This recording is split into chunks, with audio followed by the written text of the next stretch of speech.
وہ واقعات، حالات اور معجزات جو مدت رضاعت میں پیش آئے تھے۔ نمبر 1، رسول اللہ صلی اللہ علیہ وسلم کا پنگھوڑے میں بات کرنا اور فرشتوں کا اس کو حرکت دینا، جیسا کہ حضرت عباس رضی اللہ تعالی عنہ سے مروی ہے۔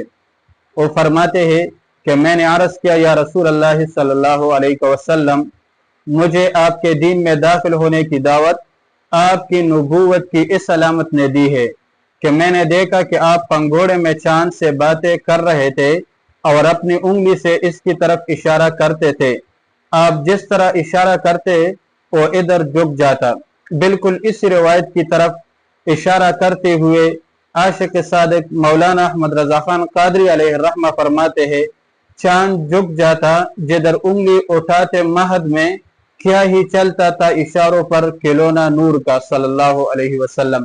تو رسول اللہ صلی اللہ علیہ وسلم نے ارشاد فرمایا، میں اس سے گفتگو کرتا تھا اور وہ مجھ سے، اور وہ مجھے رونے سے روکتا تھا۔ اور پھر فرمایا، جب وہ چاند عرش کے نیچے سجدہ کرتا تھا تو میں اس کے سجدہ میں گرنے کی آواز سنتا تھا۔ اسی طرح فتح الباری میں خصائص کے حوالہ سے لکھا ہے کہ آپ کا پنگھوڑا فرشتوں کے حرکت دینے سے حرکت کرتا تھا۔ اسی طرح فتح الباری میں سیرت واقعی کے حوالے سے لکھا ہے کہ رسول اللہ صلی اللہ علیہ وسلم نے ولادت کے وقت کلام فرمایا۔ روایت سے معلوم ہوتا ہے کہ چند انبیاء علیہ السلام نے نومولودگی میں کلام فرمایا ہے۔ نمبر 1، حضرت محمد مصطفیٰ صلی اللہ علیہ وسلم نے، رسول اللہ صلی اللہ علیہ وسلم نے نومولودگی میں 5 مرتبہ کلام فرمایا ہے۔ نمبر 1، پیدا ہونے کے فوراً بعد جلال ربی الرفیع فرمایا۔ نمبر 2، گود میں لینے کے وقت اللہ اکبر والحمدللہ کثیرا وسبحان اللہ بکرۃ واصیلا فرمایا۔ نمبر 3، پنگھوڑے میں اللہ اکبر کبیرہ الحمدللہ کثیرا فرمایا۔ نمبر 4، مدت رضاعت میں حضرت حلیمہ رضی اللہ تعالیٰ عنہ کے پاس رات کے وقت لا الہ الا اللہ قدوسا قدوسا نامت العیون والرحمن لا تأخذہ سنۃ ولا نوم فرمایا۔ نمبر 5، دودھ چرانے کے فوراً بعد اللہ اکبر کبیرہ والحمدللہ کثیرہ وسبحان اللہ بکرۃ واصیلا فرمایا۔ نمبر 2، حضرت عیسیٰ علیہ السلام نے ماں کی پیٹھ اور نومولودگی میں 5 مرتبہ کلام فرمایا ہے۔ نمبر 1، ماں کی پیٹھ میں جب حضرت مریم علیہ السلام کے قریبی رشتہ دار حضرت یوسف نجار کو سب سے پہلے ان کے حمل ہونے کے متعلق معلوم ہوا تو انہیں بہت غصہ آیا اور حضرت مریم علیہ السلام سے اس کے متعلق پوچھا تو انہوں نے زنا اور بدکاری سے اپنی صفائی کی کہ میں ہرگز کسی بدکاری میں مبتلا نہیں ہوئی۔ تو حضرت یوسف نجار نے ان کو ڈانٹتے ہوئے فرمایا، اے مریم علیہ السلام، کیا زمین میں بغیر بیج ڈالے فصل اگ سکتی ہے؟ اور کیا مرد کے بغیر بھی بچہ پیدا ہوتا ہے؟ تو اسی وقت حضرت عیسیٰ علیہ السلام نے ماں کی پیٹھ سے کلام فرمایا، قم فانطلق الی صلاتک واستغفر اللہ مما وقع فی قلبک، کہ اٹھو اور جا کر عبادت کرو اور جو بدگمانی تمہارے دل میں پیدا ہوئی ہے اس پر اللہ تعالیٰ سے استغفار کرو۔ نمبر 2، حضرت عیسیٰ علیہ السلام نے پیدا ہونے کے فوراً بعد کلام فرمایا۔ جب حضرت مریم علیہ السلام کے قریبی رشتہ دار حضرت یوسف نجار نے حضرت مریم علیہ السلام کو بیت المقدس میں نہ پایا تو ان کی تلاش میں نکلا۔ حضرت مریم علیہ السلام اس وقت زچگی کی تکلیف میں مبتلا تھی، اسی وجہ سے بیت المقدس سے باہر ایک سو کے درخت کے نیچے بیٹھ گئی۔ ان کی برکت سے وہ درخت اس وقت ہرا ہو گیا اور سرسبز شاخیں لٹکنے لگی اور اس کے نیچے سے پانی کا چشمہ جاری ہوا۔ تو حضرت مریم علیہ السلام نے اسی جگہ حضرت عیسیٰ علیہ السلام کو جنم دیا۔ حضرت یوسف نجار حضرت مریم علیہ السلام کو ڈھونڈتے ڈھونڈتے ہوئے یہاں پہنچا اور ان کو اسی حال میں دیکھ کر بہت برا محسوس کیا۔ تو حضرت عیسیٰ علیہ السلام جو اسی وقت پیدا ہوئے تھے فوراً کلام فرمایا کہ ابشر یا یوسف وطب نفسا وقر عینا فقد اخرجنی ربی من ظلمت الارحام الى ضوء الدنیا وسآتی بنی اسرائیل वअदऊहुम इला ताअतिल्लाह, क्या खुशखबरी हो तुम्हें यूसुफ, तुम खुश रहो और तुम्हारी आंखें ठंडी रहे। मुझे मेरे रब ने माँ की पीठ की अंधेरों से जगमगाती हुई दुनिया में पहुंचा दिया। मैं बनी इसराइल के लिए एक नबी की हैसियत से जाहिर होऊंगा और उन्हें अल्लाह ताला की इबादत की तरफ बुलाऊंगा। नंबर 3, पैदाइश के 40 दिन बाद जब हजरत ईसा अलैहिस्सलाम पैदा हुए तो हजरत यूसुफ नज्जार ने हजरत मरियम और इनके बेटे को एक गार में ले गया ताकि वहां हजरत मरियम अलैहिस्सलाम 40 दिन गुजार कर निफास से पाक हो जाए। जब 40 दिन गुजर गए तो वो हजरत ईसा अलैहिस्सलाम को गोद में उठाकर कौम के पास जाने लगी। रास्ते में हजरत ईसा अलैहिस्सलाम ने हजरत मरियम अलैहिस्सलाम से कलाम फरमाया कि ए मेरी माँ, आप खुश हो जाए, मैं अल्लाह का बंदा और इसका मसीह हूँ। नंबर 4, गोद में जब हजरत मरियम अलैहिस्सलाम कौम के पास पहुंची तो उन्होंने कहा तुमने बहुत संगीन काम किया है और मलामत करना शुरू किया। जब मलामत करना हद से ज्यादा हो गया तो हजरत मरियम अलैहिस्सलाम ने हजरत ईसा अलैहिस्सलाम की तरफ इशारा फरमाया कि तुम्हारी तोहमत और इल्जाम का जवाब ये बच्चा देगा। तो उन्होंने कहा हम गोद के बच्चे से कैसे कलाम करेंगे।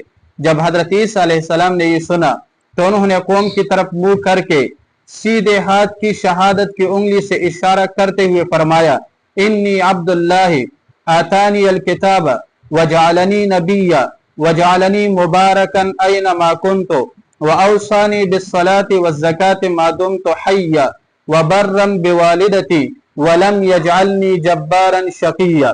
नंबर 5, मौलूदगी में आखिरी कलाम। इसके बाद फिर इस उम्र पहुंचने तक नहीं बोले जिसमें कि बच्चे आम तौर पर बोलते हैं।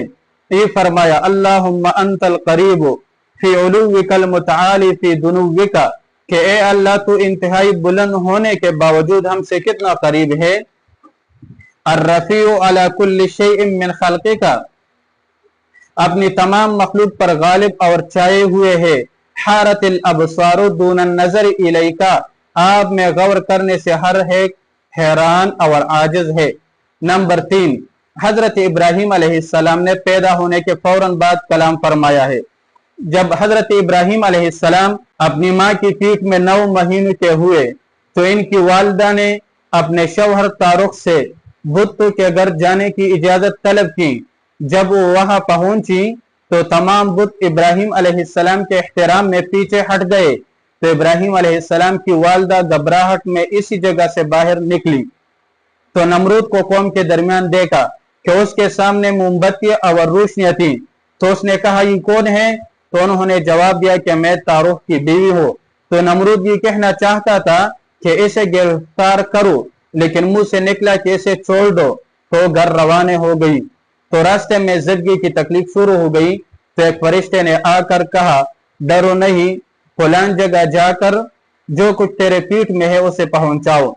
तो फरिश्तों ने इसको उस गार में ले गए जिस गार में हजरत इदरीस और हजरत नूह अलैहिस्सलाम पैदा हुए थे। इस गार को तौरात शरीफ में गार नूर कहा गया है। तो वहां बिस्तर, रोशनी और बच्चे पैदा करने के आलात मौजूद थे। तो हजरत इब्राहिम अलैहिस्सलाम की वालिदा ने ये सब कुछ देखकर डरने लगी। तो फरिश्तों ने फरमाया गार में दाखिल हो जाओ, हम आपके रब के फरिश्ते हैं। आपके पीठ में जो बच्चा है इसके एहतराम की वजह से यहाँ आए हैं और अल्लाह ताला ने इसकी जिंदगी की तकलीफ को आसान फरमा दिया। और मुहर्रम के महीने में 10 मुहर्रम और जुम्मतुल मुबारक की रात इब्राहिम अलैहिस्सलाम को जन्म दिया। जब इब्राहिम अलैहिस्सलाम माँ की पेट से पैदा हुआ तो फौरन अपने पैरों पर खड़े होकर कलाम फरमाने लगा ला इलाहा इल्लल्लाहु वहदहु ला शरीक लहू अल्हम्दुलिल्लाहिल्लज़ी हदाना लिहाजा। और ये आवाज मशरिक और मगरिब तक पहुंच गई।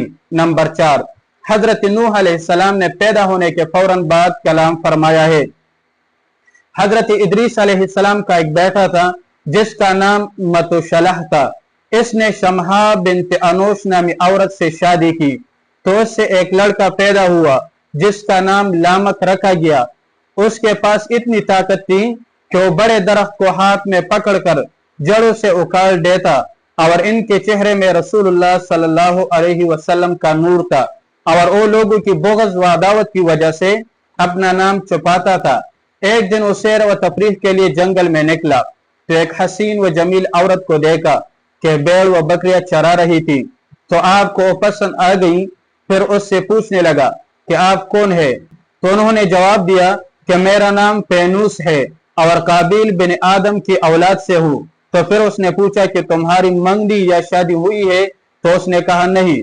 फिर पूछा तुम्हारी उम्र कितनी है? तो कहने लगी कि 180 साल। तो उसने कहा अगर आप बालिगा होती तो मैं तुमसे निकाह करता। उस वक्त बुलूग की उम्र 200 साल थी। फिर उस औरत ने इनसे पूछा कि आप कौन है? तो उन्होंने इन्हें कहा कि मैं शीस अलैहिस्सलाम की औलाद से हूँ, क्योंकि उस वक्त हजरत शीस अलैहिस्सलाम और काबिल की औलाद में दुश्मनी थी। तो अजीब जवाब देने लगा और फरमाया अना मिन औलादी मल्ला यहिल्लु लहुल हराम, कि मैं उसकी औलाद से हूँ जिनके लिए हराम काम करना जायज नहीं। तो उस औरत ने कहा कि मुझे लगा कि आप मुझे रसवा करने चाहता हो, लेकिन अगर तुम मुझसे शादी करना चाहते हो तो जब मेरी उम्र 220 साल हो जाए तो मेरे वालिद के पास जाकर उनसे निकाह के लिए मेरा हाथ मांगो। जब वो गया और इसके वालिद को राजी किया और शादी तक खर्चा अदा करने की तजवीज की।